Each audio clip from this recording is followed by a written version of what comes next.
High. আজ থেকে ঠিক 40 দিন আগে এই বাড়ির কাজ শুরু হয়েছিল। 40 দিনে দেখো জায়গাটাকে পুরো পাল্টে দিয়েছে। যখন আমাদের স্বপ্নের জিনিসটা আমাদের চোখের সামনে হতে থাকে না, তখন যে কি অদ্ভুত একটা শান্তি, সেটা না বলে বোঝানো যাবে না। দেখতে দেখতে দেখো আজকে সিঁড়ি ঢালাইও হয়ে যাবে। আর পিলারগুলো দেখো কতগুলো হয়ে গেছে। তোমরা তো আগের ভিডিওতে দেখেছিলে যে সিঁড়ির জন্য শাটারিংয়ের কাজ শুরু করে দিয়েছিল। একটা সিঁড়ি বানাতে যে কত কিছু করতে লাগে সেটা না তোমরা না দেখলে বিশ্বাস করবে না। 3 দিন ধরে শাটারিং করছিল, আর আজকে দেখো এখনও পর্যন্ত 90% মতো কাজ হয়ে গেছে। আর ওইদিকে সকাল থেকে 2টা পিলারও ঢালাই করা হয়ে গেছে। আজকে না 7জন কাজ করছিল। যেহেতু আমার হাজব্যান্ড ছিল না, ও গুয়াহাটি চলে গেছিলো কাজের জন্য, তাই এই সব কাজগুলো না আমিই দেখছিলাম। সকাল থেকে জানো তো ওরা না এই সিঁড়ির রড বাঁধারই কাজ করছিল। এই বিকাল 4টার দিকে গিয়ে সব কাজ শেষ হলো।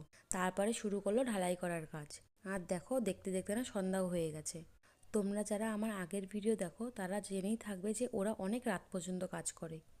আর এই সিঁড়ির ঢালাইটা যেহেতু একবারই দিতে হবে, তাই আজকে কাজ করতে করতে রাত্রি 8:30 বেজে গেছিলো। আর আমি আর মামুনি ততক্ষণ ওখানেই ছিলাম।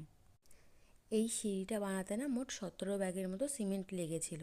তোমাদের সাথে আবার নতুন ভিডিওতে দেখা হবে। আজ এই পর্যন্তই। বাই।